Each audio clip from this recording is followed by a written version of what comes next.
Yo everyone, what's up? What you lot telling me? It's your boy Tarek and I'm back today with another review for you guys. If you guys are new to the channel, be sure to hit the subscribe button with the notification bell on. So every time I upload a video, you guys are notified. We're on the road to 10,000 subscribers.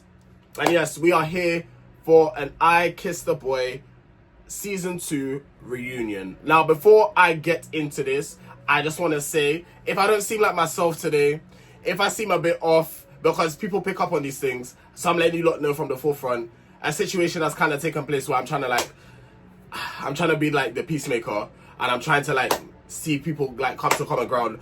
But it's like, it's kind of got me on edge a bit because it's like, I'm literally directly like this.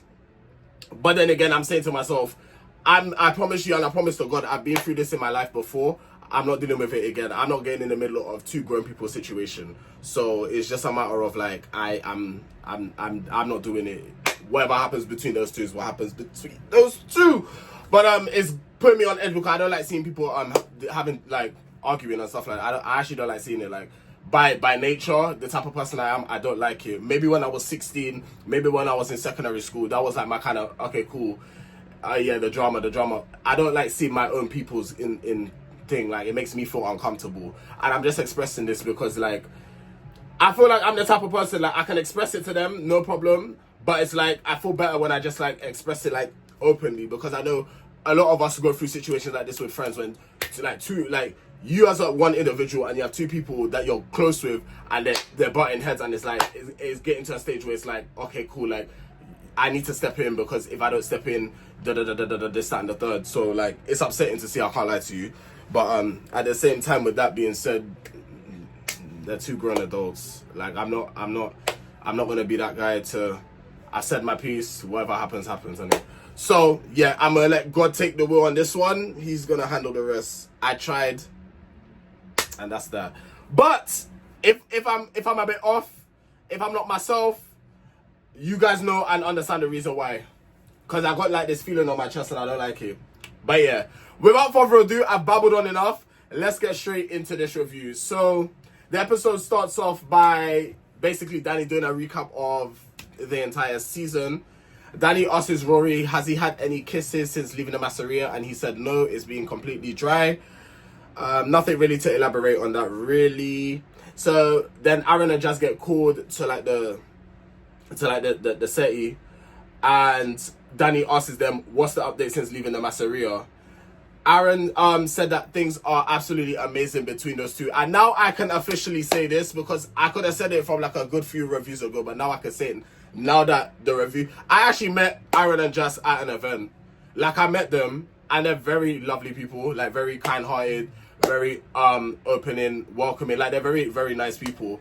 And yes, I did see them together, but I had to keep that one under wraps because it's a thing where it's like, I can't come on social media or I can't come in a review and say, I saw Aaron and Jazz together, because then people will be like, oh, so that I had to just, you understand? So, but now that it's out in the open, I can officially say, yeah, I met them. They're nice people, lovely people, great people at heart. Like, I wish them all the best with their relationship. Like, I was rooting for them as well from the start of the season. So yeah, I'm actually so happy that things worked out perfectly with those two.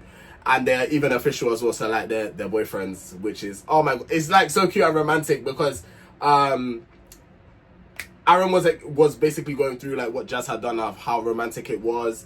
They went to Paris and Jazz done like the rose petals and made a scrapbook of all their days. I'm so sorry, but like I'm so sorry.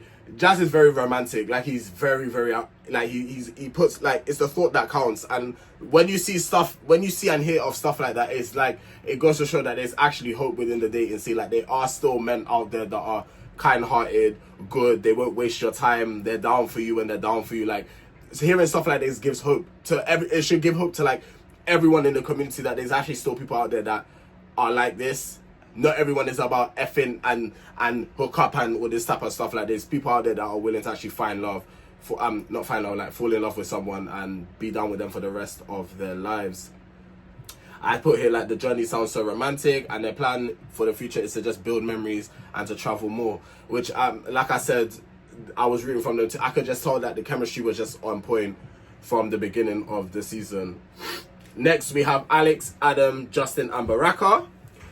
Justin has forgiven Alex for what took place in the Masseria. If you lot need a quick reminder, basically with the whole when Alex had the choice to pick Adam and Justin, who is he gonna kiss, and he ended up picking Adam, which sent Justin home. Adam and Alex are very good friends. Justin and Adam met up afterwards. So like outside of like, so when they came back from the Masseria, they had met up for like a drink. I believe he said coffee, but then someone mentioned an alcoholic beverage from what I remember. And they did try to date, but they realized that they were better off as just friends. And that's okay. Like, you can give something a go, but if you know that the energy's not clicking or it's not what it's supposed to be, then being friends is just okay. They are both single, and Danny asked if Baraka had a roast for her, which was funny. I found that quite funny. But on to the next point. Danny asked Adam how did it feel to open up, basically talking about like his status. And I can say this firsthand, Adam is a very brave young man. Like, he's very, very brave for, like, especially on national TV, to talk about his status, because a lot of people are ashamed if they're like HIV positive and stuff like that. And you should never be ashamed of stuff like that. I know there's gonna be idiots out there that make you try or try to make you feel ashamed for being HIV positive, but especially as a gay man, as a gay person as a whole, not just in the UK, but as a gay man as a whole, there's gonna be times you could use protection, but it's not always gonna be like, oh, using a condom helps. Like it helps. Like, what I'm trying to say is a condom, it decreases the chance of you catching something, but like if you're doing other stuff, instead of like, without me going into too much detail, you know what I'm saying, like you can still catch something. So it's like, condoms help, but it's like, it's not like the overall factor of you never catching anything. Like, you can still catch something even if you're not wearing a condom. So this is why it's just important as well, going off this base, to regularly test yourself. If you're a person that's like sexually active, if you're a person that likes to have fun, there's actually no problem with that. And again, I'm gonna say it, never let anybody shame you into thinking that that's a problem, but just play it safe and regularly get tested. That's it. Like, that's the bottom line. But overall, I think Adam, he's very brave, and he's gonna inspire other people who also as well, who are HIV positive, undetectable, or even if it is detectable, whatever like the status may be, he's gonna inspire people to be like, you know what, it's actually okay to tell people my status, so long as I'm like taking my medication and stuff like that. Like, hey, like if we look at history, if you watch the show Pose, that's on FX. I think it's either on Disney Plus or Netflix. I remember watching it on Disney Plus. That taught me a bit about like history, like within the gay scene. It's more like to do with ballroom and stuff like that. But it taught me things that I didn't even realize. Like, back in the day, there was no medication for HIV. Like, if you got HIV, that was it. Nowadays, it's progressed a lot. So like, don't worry too much if like you have got like HIV or stuff like that, because there are like medications and things that you could take in order for you to be undetectable and not to pass it on, and you can live while having it. So like, we've come a long way, which is great. Danny then proceeds to ask Lars how he felt sharing his story, and he said how it was like a healing moment for him. And I just love how Jack D said, like, he said what he said back on the show, and he's saying it again. He likes men. Lars is a man. There's no debate about that, and period. Like, there's actually no debate. Like, the fact that in big 2025, like, this is still an ongoing debate. The fact that people actually feel like they could speak on someone else's life as well is just like, shut up and mind your business. Like, actually mind your business. Like, if it's not paying your rent, if your name is not on the bill, if your name is not on the mortgage, why do you care? And even if your name is on the mortgage, this is someone's life. Respect the way that they live. That's it. It's not even respect the way that they live. Respect them for who they are. Like, that's point blank, period. And even if it is a case of like, if someone's doing something with their life, why do you care? Just respect. That's all it is, really. Okay, so now this segment it's gonna be a long segment, because we're gonna get into Callum and Jordan B. Now, I was not expecting what I was witnessing between those two, and it's quite sad to see it, if I'm being totally honest with you. Like, I'm upset. Because of how they were in the Masseria to now, I'm upset. But let's get into it. So Danny asks Callum and Jordan basically, what's the update since they left the Masseria? And Callum was saying that things were good once they left the Masseria, but then and also that Jordan went to Callum's hometown, Hastings, so things was going in a good direction. But then Callum ended up calling things off with Jordan because things in the Masseria, he was saying like the communication in the Masseria was great, it was good, but like outside the Masseria, it was completely different. And just to add on to that point as well, this is what I'm saying, when sometimes you're living in a bubble, when you step into the real world, things can be a wake-up call for you. This is what I'm trying to say. So like, that's what I'm saying. I'm sad to see it because they actually seem like they were good for each other, but obviously they weren't. Well, we're gonna break it down even more. Callum was saying that he basically said that the communication wasn't great from Jordan's side. So then Jordan came out and said that they had one argument, and Callum ended it. So obviously, okay, cool. Before we get into the context and everything like that, I'm sorry, but if you can end something after one argument, you're actually not ready yet. Like, you're not ready. Because, okay, cool. Me personally, I kind of understand. Okay, I understand Callum in the aspect where it's like, for me personally, I don't have patience. Like, I don't have patience.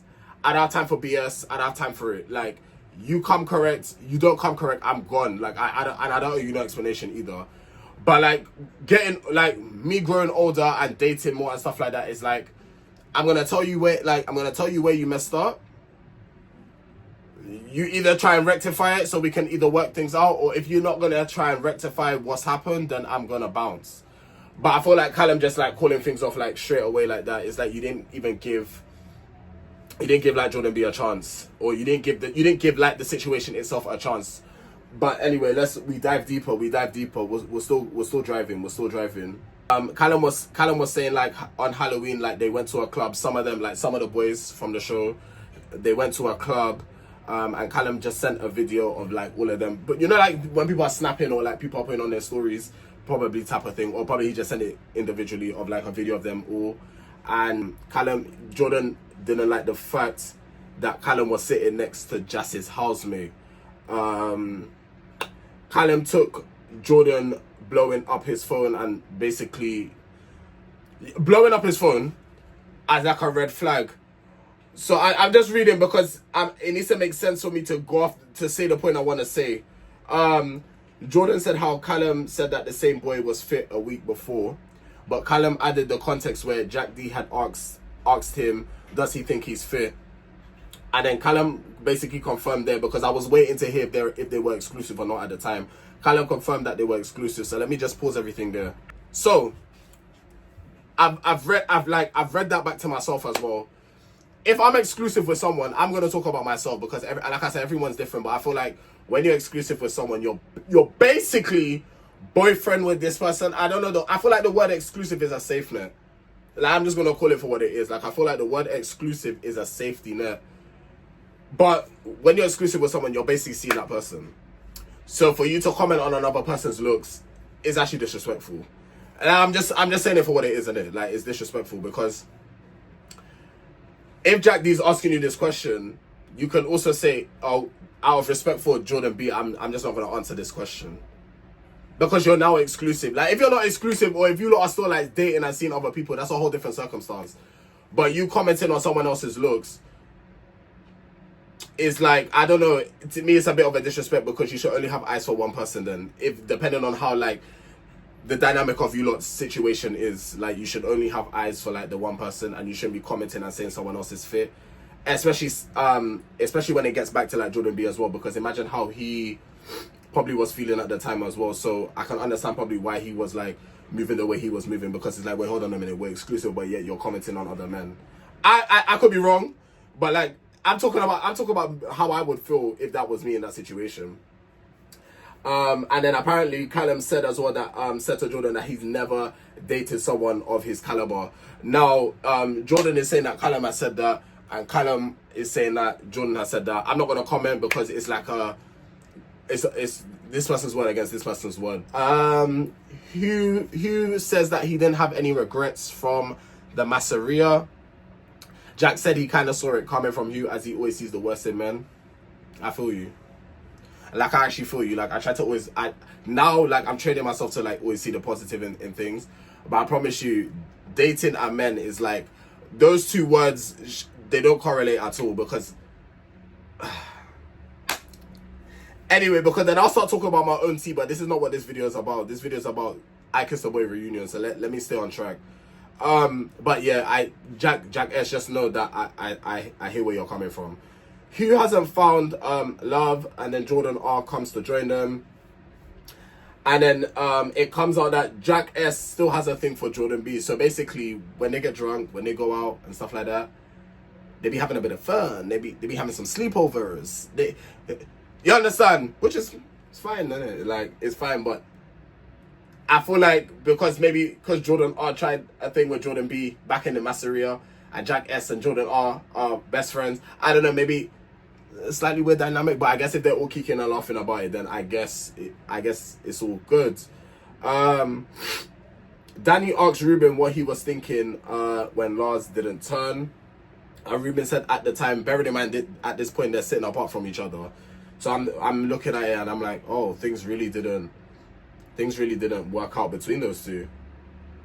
And then it comes out that they're official, like they're actually together. And I'm so happy to hear that, because they have a very strong connection from since the Masseria. And it was like, okay, just because, like I said from the kiss off, just because you didn't turn then doesn't mean it's over. Like, it's just like you're not ready, or you might not be in the right headspace. And then they actually waited for the outsider look. It's probably made them stronger than they were in there. So that's really good to see. And then that basically concludes I Kissed a Boy season 2, ladies, everyone. Like, it concludes it. So yeah, what a season. The next one is gonna be I Kissed a Girl, which will be next year. So you lot let me know if you want me to review the girls ones. I'm down for it. Just sound off in the comment section below. Let me know what you thought about this season of I Kissed a Boy. Remember, if you've enjoyed, don't forget to like, comment, share, subscribe with the notification bell. We're on the road to 10,000 subscribers. If you watch Love Island, be sure to tune into my channel later on, because I'll be uploading a Love Island review. You already know we're here with the daily reviews. And yeah, I will see you guys later on. Ciao.